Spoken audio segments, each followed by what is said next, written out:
Have you ever had that moment where you walk into the room and you knew that you were there to get something, but the minute you cross the threshold of that room, you don't remember what it was you were supposed to get? I literally just had this like 10 minutes ago. I walked back there because I knew I had forgotten something this morning, and so I was heading back to my office to go get it. I saw Alan, and we chatted for a quick minute, and then I came back in here and realized, oh, wait, I still forgot my sermon. Kind of a big deal, you know. This morning would go a lot weirder if I didn't have that. Could be fun, though. But that's just the case. Like we get to that point where we forget something when we walk into the room, or we know that there was a reason for us to be there, but once we're there, it's just gone, and we don't know what it is. Or maybe you've had that moment where you've got your cell phone in your hand, and you're about to call somebody, and your kid or your grandkid just asks you a simple question, just a momentary distraction, and then you're wondering, why is my phone in my hand? Who was I going to call again? What was I going to do? We have these times where we just forget simple things, right? Like every single one of us has had those times. I know myself, if somebody tells me they'd like to meet, or if somebody gives me a call and I can't talk to them right away, I'll just say, hey, let me call you back, and then I'll forget entirely about it. I've gotten to the point in my life where if I don't immediately put that event or put that, or write down a note of reminder, if I don't put it in my phone and the calendars or anything like that, there's a better than good chance I've already forgotten it. That just seems to be the case. And I know I'm not the only one. In fact, this weekend, I actually ran into a buddy of mine that he and I were friends in high school and stuff, and we kind of drifted apart. We had lunch not too awful long ago, but we said, we're going to do this again, and then neither one of us called the other one. So I said, hey, why don't you text me when you get home, and let's set up a time for us to get together. And then I watched as he got his phone out and set a reminder to text me to remind me that we're getting together for lunch. Because if he didn't do that, he was going to forget it. I don't know what it is about the makeup of our brains that we just have a hard time remembering simple things, but I find it so frustrating. It's one of the most frustrating things in the world about human existence to me.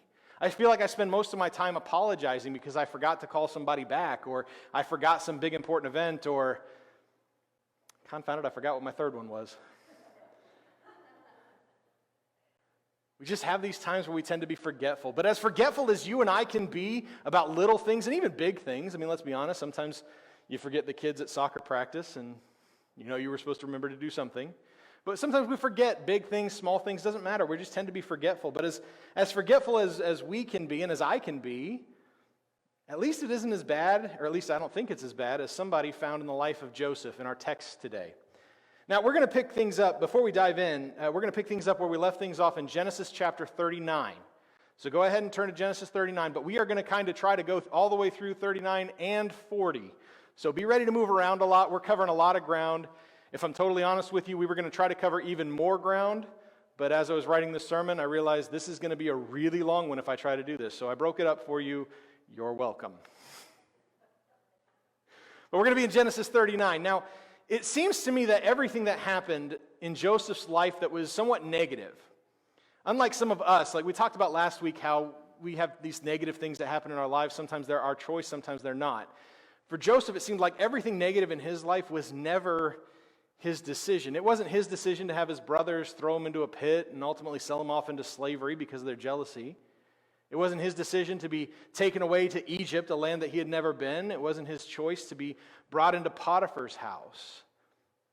But man, the guy at least tried to make it the best it possibly could be, right? We marveled at the fact that even though the situation was terrible and it was thrust upon him, he still made the best of it. Because quickly over the time in Potiphar's household, Joseph was promoted and promoted and promoted until he was ultimately the head servant in the household of Potiphar. There was nothing that happened in Potiphar's house that Joseph was not aware of. And that's a huge responsibility. We even talked about that Potiphar placed a lot of trust in Joseph because all Potiphar had to worry about with Joseph in charge was what's for dinner.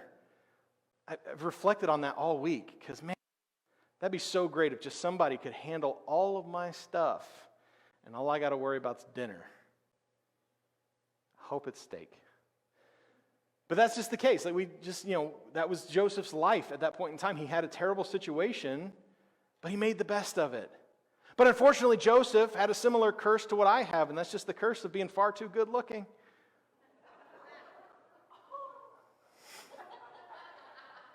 Thanks, Dylan.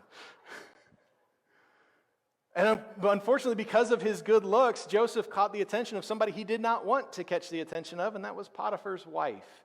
And we talked about the fact that this girl was not exactly the most upstanding of ladies, right? I mean, she threw herself at Joseph constantly, even though Joseph was not her husband.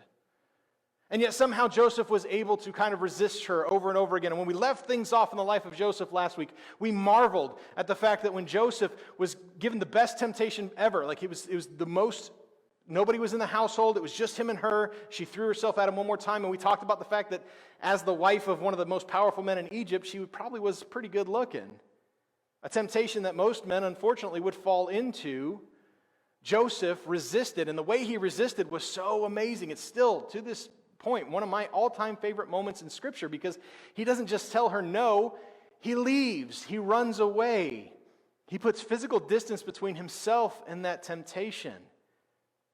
We applauded that moment because that's such a great and huge moment of integrity and wanting to maintain his relationship with God by avoiding sin at all costs, by even running away from her.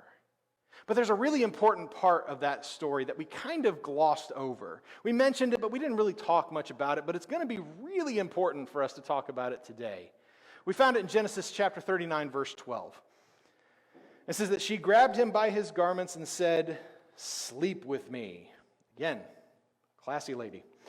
But leaving his garment in her hand. Ooh, that's going to be bad. He escaped and ran outside.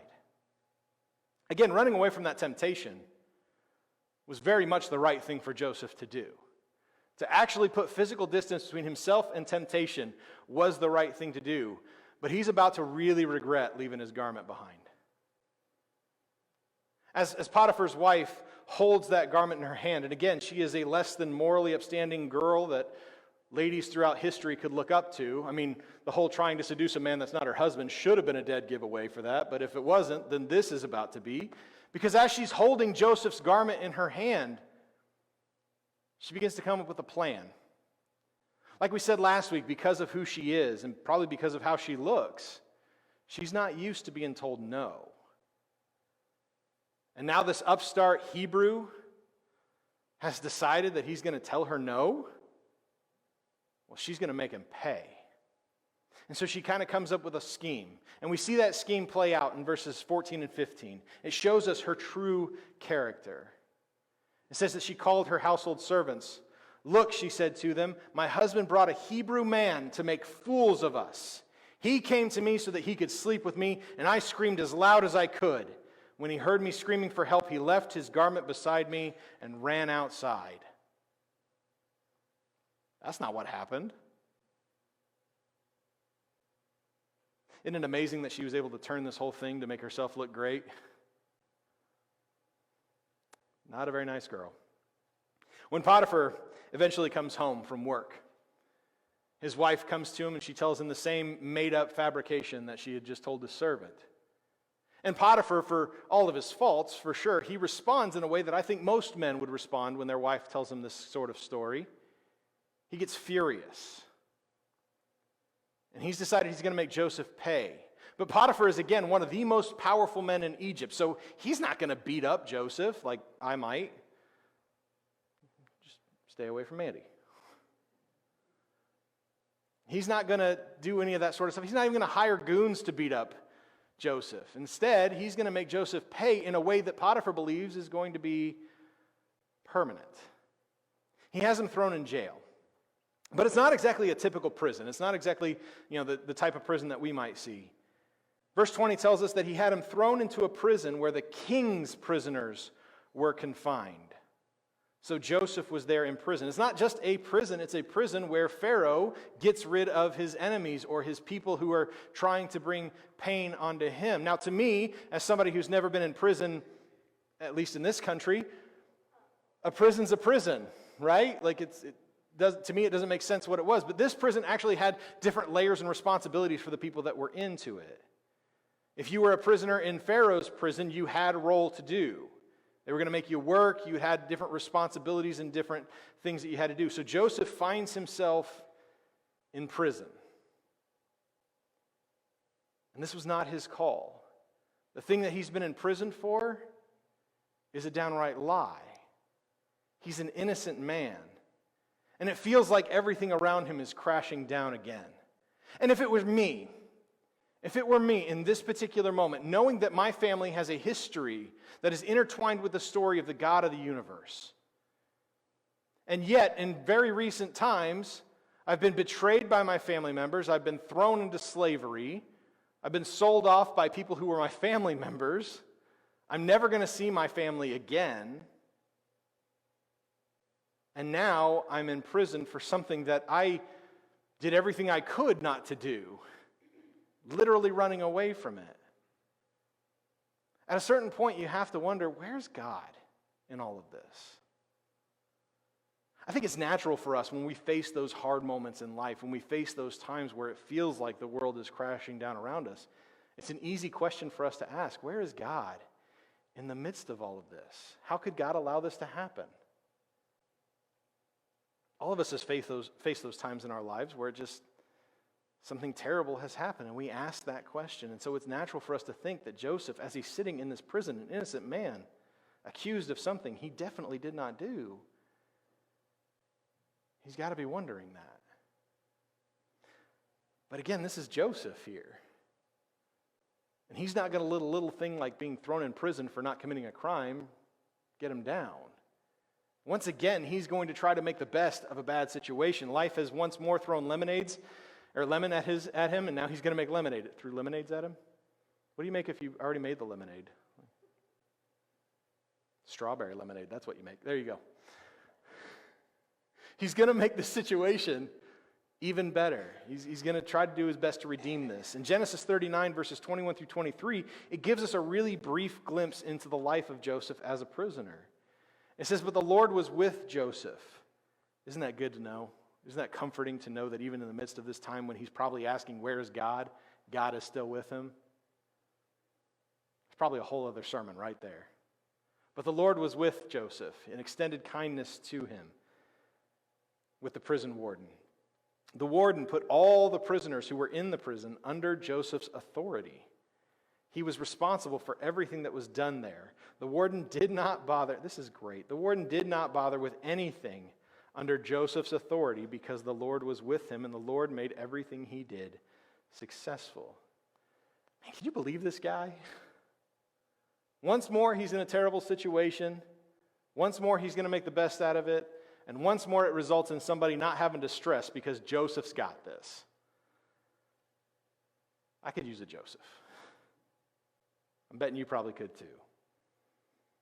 He continues to gain trust of those in power over him. But no matter how much Joseph might be adjusting to the situation, this is still prison. And believe it or not, Joseph, especially as an innocent man, doesn't really want to be in prison.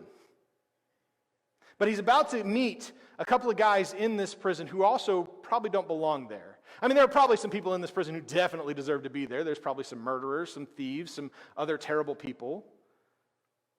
And so Joseph is surrounded by these horrible characters, but he's about to have two prisoners put under his care, directly under his supervision, that may also not belong there.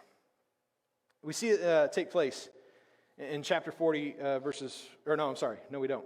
I took that out. In fact, his fellow two prisoners that were brought in at the same time as each other, they are actually people who worked for Pharaoh. And it's not the fact that they just worked for Pharaoh that it's weird that they're in this prison. It's the responsibilities they had with Pharaoh that are a tad on the odd side that these guys would be here.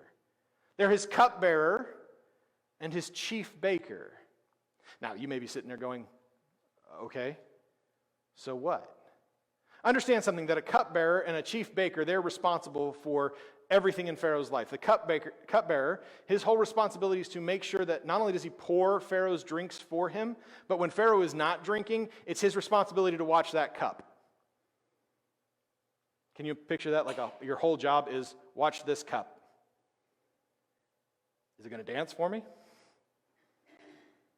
As the chief baker, it's your responsibility to provide for every single one of Pharaoh's meals. Yes, he also bakes some stuff, but think of it more like a personal chef. If Pharaoh was going to eat anything, this guy either had to make it himself or he had to oversee its preparation. Now, you may be wondering, why is this such a big deal? Well, Pharaoh, at this particular time, is the head of one of, if not the most powerful nations in the world. Egypt at this time was a superpower. And Pharaoh, like every other head of every other nation that's ever been, since the existence of the concept of nations, made some decisions that some people didn't like. And instead of lashing out against Pharaoh on Facebook like we might, they would try to kill him actively. And ever since the beginning of human history, and we discovered the existence of poisons, poisoning someone's food or drink has always been one of the easiest ways to get rid of someone. And so it's the responsibility of the cupbearer and the chief baker to make sure that Pharaoh's not been poisoned. In fact, sometimes if Pharaoh suspects something is amiss, he'll make the chief baker eat a bite or two of whatever he put in front of him, or he'll make the cupbearer drink a little bit of the drink that's in his cup, just to make sure he's not going to die. These are positions of huge responsibility, and therefore they are positions that men who are trusted have. So the fact that these two are now in prison, in Pharaoh's prison, is a bit strange. There's really a whole host of reasons why this could be the case. It could be that maybe Pharaoh suspected them of conspiring against him, that they were going to try to get rid of him themselves. It could be that maybe they were a little lax in their responsibility. Maybe they looked away for a moment, and Pharaoh was upset by that. Or it could have been that maybe the cupbearer spilled a little bit of wine while Pharaoh was trying to make his way through an overcooked steak. Overcooked being anything over medium. And he just got mad and had them both thrown into prison. Either way, these two men are about to become very important to Joseph. Because Joseph is placed as their personal attendant. That means that it's his responsibility to make sure that they're getting up when they're supposed to get up, make sure that they're going to bed when they're supposed to be going to bed, making sure that they are doing the job that has been assigned to them. But even more than that, it's Joseph's responsibility to take care of these guys, to make sure that they're eating, to make sure that they're strong physically, to make sure they're taking care of their own needs. If they get sick, Joseph is the one who has to take care of them, to nurse them back to health. And like we've said, at this point in time, everything that he did, God blessed. And so Joseph is maybe the best person for them to have in this particular moment. He takes care of them. He handles their needs. If there's a problem, Joseph is there for them. He's a guy who's going to be there for them no matter what. One night, both these guys have dreams. And they are weird ones. But there's some similarity to both of them. The cupbearer dreams that he sees 3 branches of grapes. And for some reason in this dream, he's holding Pharaoh's cup. That's a weird thing at this point in time because he's in prison after being Pharaoh's cupbearer. But when he sees these 3 branches of grapes, he squeezes the juice of them into Pharaoh's cup and then hands it to Pharaoh. And that's the end of the dream. The chief baker also dreams that he has 3 baskets full of baked goods. He's carrying them around on his head, which is kind of a silly image, right? Like, if I thought about getting 3 baskets and putting them on my head, but you just can't unsee some things. But as he's carrying these baskets of bread, and several of them are for Pharaoh, these birds come in and they start eating all of the food that he's carrying with him until it's all gone. That's a weird dream. I mean, I have dreams of 9-foot tacos. These guys dream of this. So as these dreams happen, they wake up the next morning and they're really troubled by this. You got to think that they're probably sharing their dreams with each other, and they recognize there's some similarities to them, but they don't understand what it means. So Joseph comes in and he gets them ready for the day, but he can tell that something's bugging these guys. He can tell there's something worrying them. And so as his personal attendant and somebody who genuinely cares for these guys, Joseph just kind of stops. Says, "Hey guys, what's going on?" And they both tell him, "Well, we've had these dreams." And Joseph's able to say, "Well, you know what? I've had some experience with some dreams before in my own life. Maybe I can help." So they tell Joseph what their dreams were all about, and Joseph, after he's heard these dreams, He's got really great news for one of them, less than great news for the other. He tells the cupbearer that the dream that he had of the 3 branches of the grapes and the pouring it into the cup and the handing the cup to Pharaoh, that means that in 3 days' time, Pharaoh is going to lift his head up. He's going to get him out of that prison, and he's not only going to take him and give him his freedom, he's going to restore him to the position of trust that he was in. His life is going to get back to normal. And as a guy who's been stuck in prison, this has to be some great news for him. And as Joseph tells this guy what's going to happen, as he tells him, this is what is awaiting you in 3 days' time, Joseph, again, as being someone who's in prison for something he did not do, makes a simple request. We see it in chapter 40, verses 14 and 15. Joseph says, "But when all goes well for you, remember I was with you. Please show kindness to me by mentioning to Pharaoh and get me out of this prison. For I was kidnapped from the land of the Hebrews, and even here I have done nothing that they should put me in this dungeon." I mean, if we're being really honest here, who's not going to do this, right? In Joseph's situation, there's only 2 people who can get him out of prison. Potiphar, and given the nature of why Potiphar threw him in jail, I don't see that happening, and Pharaoh. As the head of the nation, Pharaoh can get Joseph out of this prison just by saying, release him. Pretty simple. And Joseph has taken care of this cupbearer since the day he was brought in. He's tended to his needs. He's looked out for him. He's made sure that everything has gone as smoothly as it can for this guy. And so, yeah, he's asking a favor.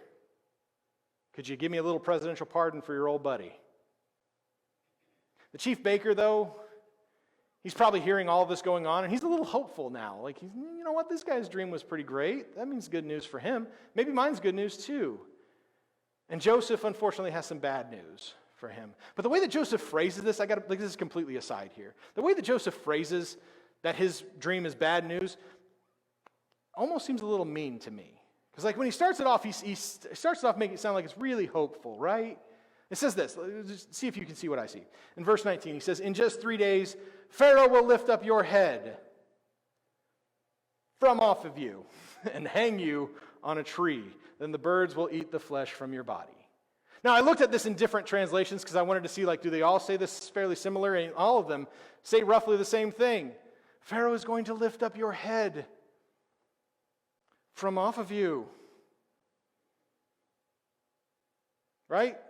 Like Joseph almost sounds like, hey, this is going to be good. And then it's going to be really bad. Real bad. Pharaoh will lift up your head. Hey, all right.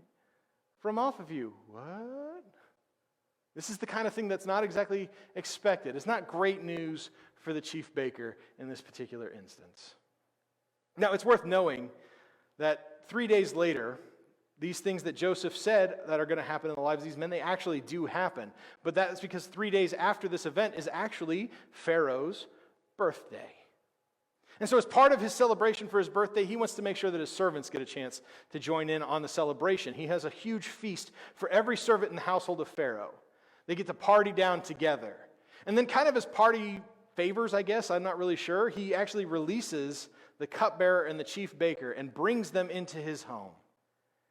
And he walks up to that cupbearer for the very first time. This is the first time they've seen each other since the day Pharaoh had him thrown in prison. It's very likely their last conversation was not exactly a fun one for the cupbearer. And so Pharaoh makes eye contact with his once trusted servant. Maybe he tries to steal his eyes a little bit and just kind of look intense. And then he just smiles and he hands him back the cup. I find it interesting that Pharaoh doesn't really say anything in the text here. He just hands him back his cup because this is symbolic. It means that you're back. You have my trust again. Welcome home. So for the cupbearer, this moment is huge. He's been in prison now for a while. He's been slaving away for who knows why in the midst of this prison. And now Pharaoh has looked him in the eyes and given him back his job. He's not only freed him, he's restored his entire life. That's awesome. And then he turns his attention to the chief baker. And in front of the entire household staff, he has the chief baker hung. I've got to tell you, like, again, this is another aside here. I'm really curious as to what the household's reaction was when the chief baker gets killed. Like, to me, it's one of two things. Either they were all like horrified, like going, oh, that could be me, that would be bad. Or maybe he was just that one coworker. Like, you've had that one coworker, right? That one where you're just like, I would really like to see you get fired. That'd be fantastic for me. Except in their case, they get to see him die. So maybe they're a little happy about it. I don't know. Nothing to do with anything. Just curiosity on my part. But everything that took place in this moment was exactly the way that Joseph had said it was going to happen. They had these weird prophetic dreams that Pharaoh has just unknowingly fulfilled. And I got to be honest with you, I would think that at some point in time, as the cupbearer is enjoying his freedom, there's going to be a part of him that goes, hey, you know what? This is exactly how Joseph said it was going to go. Oh yeah, Joseph, I got to talk to Pharaoh about him. Next time I'm alone with Pharaoh, we're going to have that chat. I'm going to see if I can help my friend because he was there for me. He was there for me through this whole terrible ordeal. He helped get me through this. He encouraged me. And now look at where I'm at. He helped get me here. But that's not what the cupbearer does. Maybe he got a little too swept up in the emotion of the day. Maybe he got a little too excited about his fortunes reversing on him. Maybe he just really was having a good time. I don't know. But chapter 40, verse 23, leaves us this morning on a fairly disappointing note. It says, yet the chief cupbearer did not remember Joseph. He forgot him. How?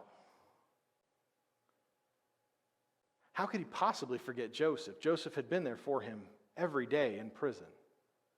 Just 3 days ago, he had this weird dream. I don't know about you, but I've had dreams so weird I think about them for months afterwards. And in just 3 days, this guy's already forgotten that dream. And more importantly, he's forgotten the person who told him what that dream means.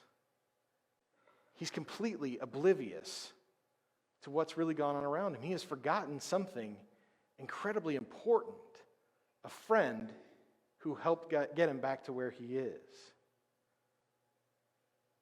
How could he forget that?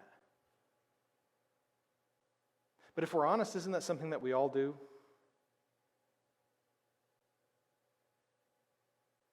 Isn't it something that you and I both are guilty of, that we sometimes forget the people who helped shape us into the person that we are today?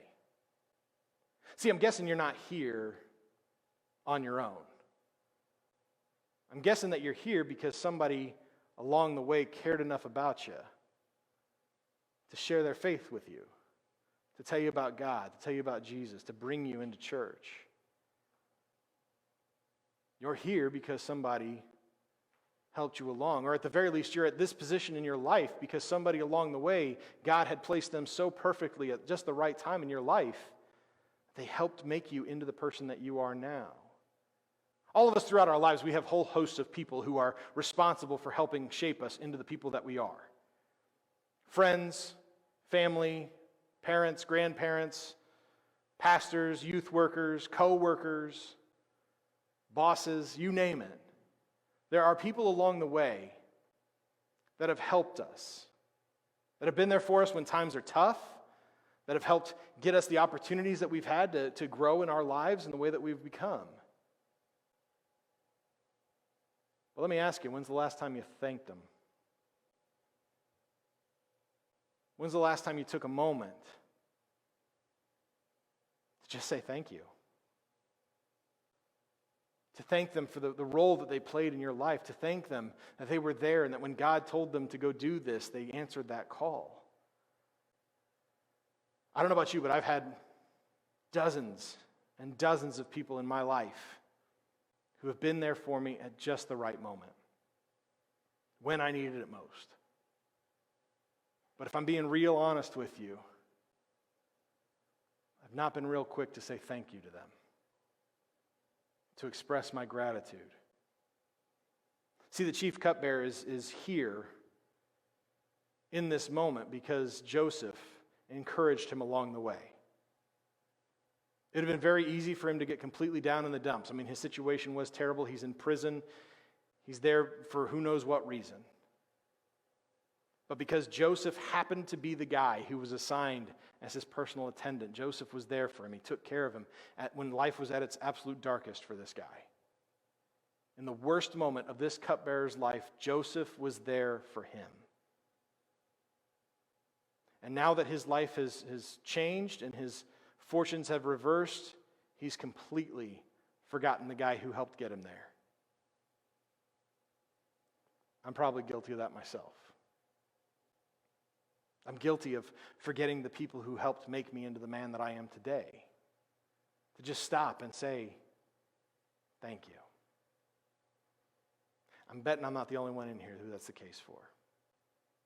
So this week I want to challenge you. All right? It's a fairly simple challenge, to be honest with you, but I really want you to consider this. I want to challenge you to write that thank you note. Or make that phone call.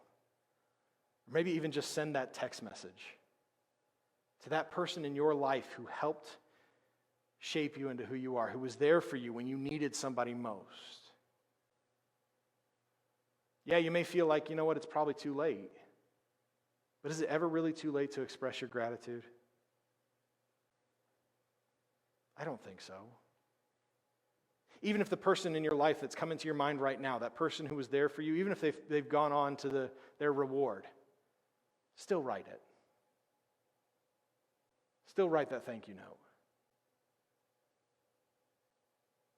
Because you're here at this point in your life because of someone else. The very least you can do is to just simply say, thank you. Solomon reminds us in Proverbs 17, verse 17, that a friend loves at all times, and a brother is born for a difficult time. Maybe like me, you need to thank those friends and those brothers for getting us through those difficult times, or for just being there for us when we needed them most. Don't you think?